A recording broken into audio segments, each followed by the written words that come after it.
여러분 안녕하세요.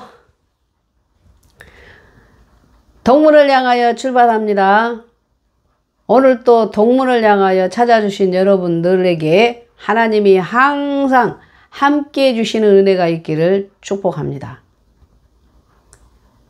하나님께서 모세에게 성막 설계를 해주실 때 동쪽에 문을 내라.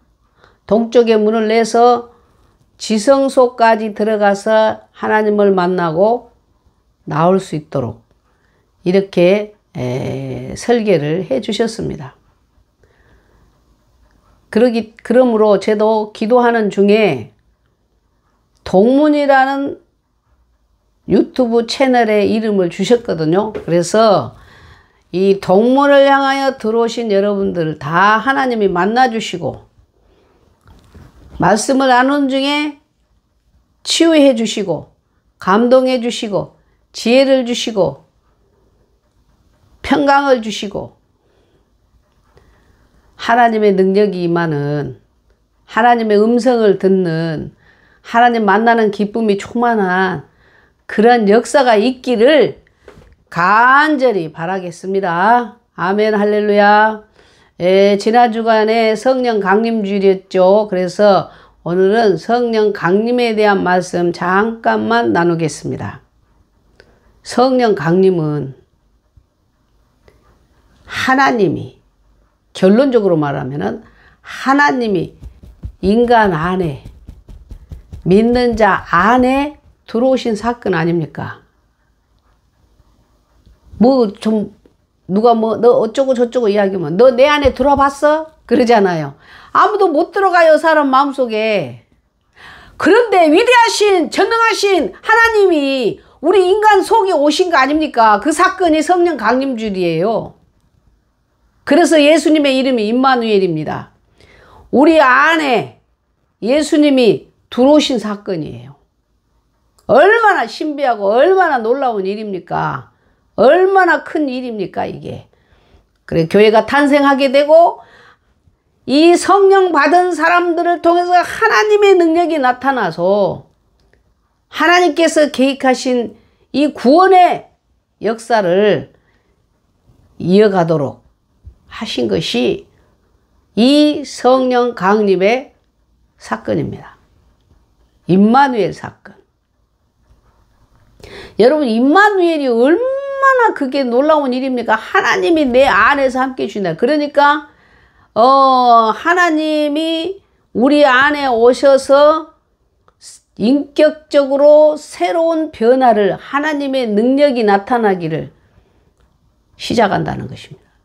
그러니까 성령이 내 안에 안 오시면은 우리는 자연인이에요. 내 감정, 내 타고난 어떤 것으로 사는 거예요. 그런데 성령님이 하나님이 내 안에 들어오심으로 심령 안에부터 변화가 그리고 바람같이 불같이 임해가시고 애언을 하고 방언을 하고 막 진동이 일어나는 것처럼 내가 알고 자각증상을 통해서 자각증상이 일어나는 거예요. 자각증상. 변화를 통해서 내가 알고 다른 사람도 알 수 있다는 거예요.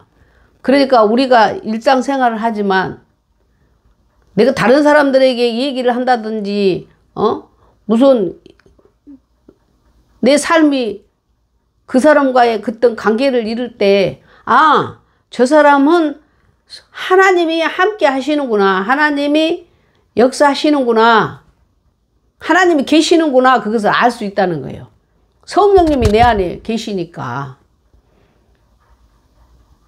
그래서 교회가 탄생하게 되고 놀라운 표적과 기사가 일어난 것이 성령 강림 이후에 일어난 사건들 아닙니까? 여러분 우리 힘으로는 죄를 이길 수도 없고 귀신을 이길 수도 없고 세상을 다스릴 수도 없고 정복할 수도 없고 우리는 감정 그대로 그렇게 살 수밖에 없는 사람들이 아니었습니까? 그런데 성령님이 내 안에 오시면은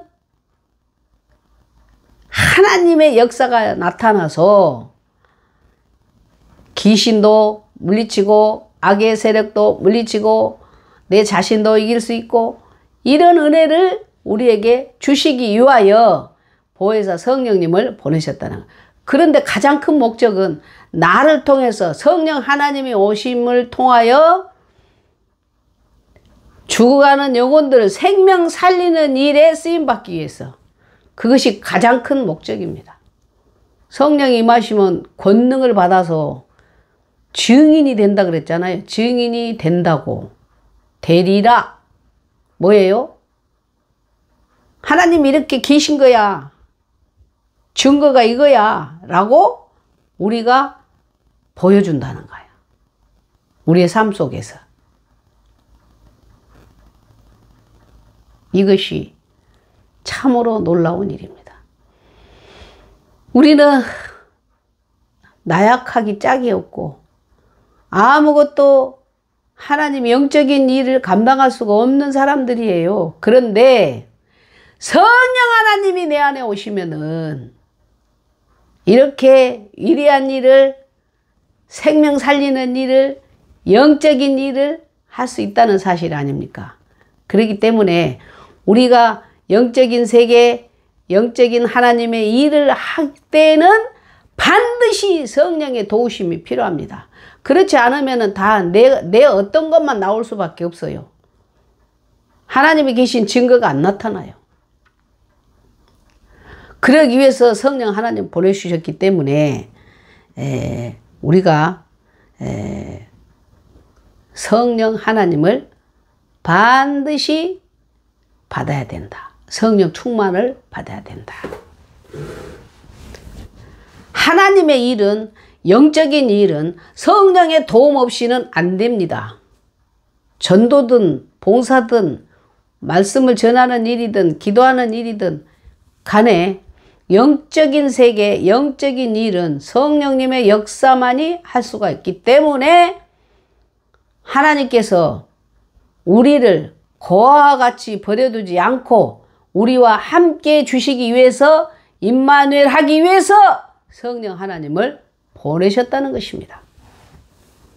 그래서 우리는 성령 하나님의 도움받아야 성령을 받아야 돼요. 성령 충만을 받아야 돼요. 성령의 사람이 돼야 돼요.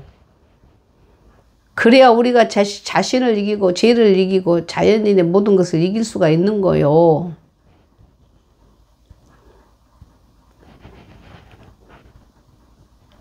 내가 가면 약속하신 것을 보낼 것이다.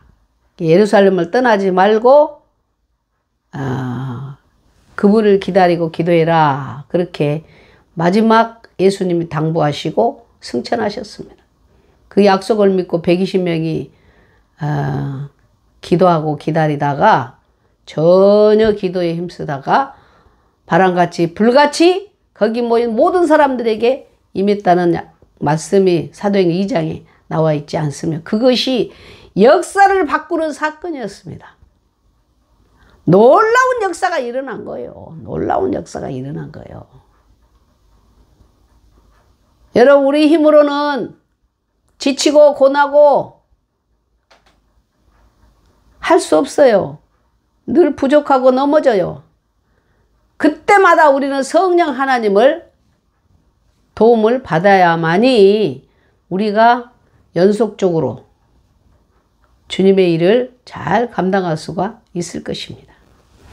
그래서 여러분 성령 충만을 받읍시다. 기도합시다. 사모합시다. 그럴 때 성령 하나님께서 우리에게 임하심으로 마귀를 대적하고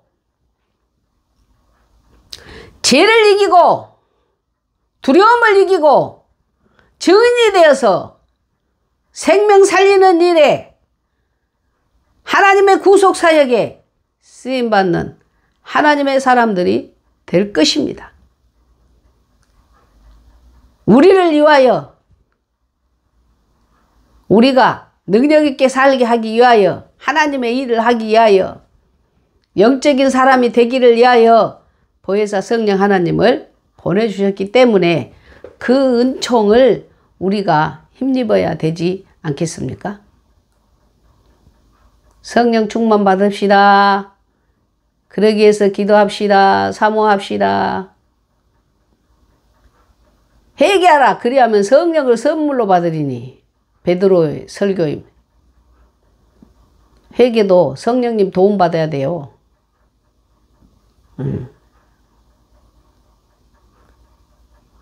우리 모두 항상 성령의 인도함을 받아서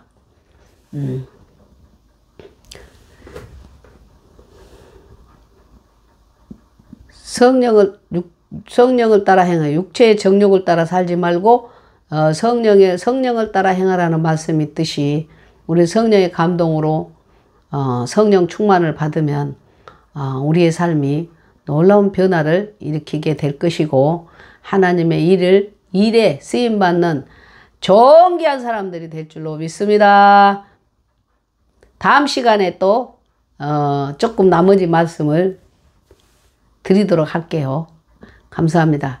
여러분 안녕히 계시고 항상 강건하시기를 바라겠습니다. 성령의 인도함 받는 삶이 되기를 바라겠습니다.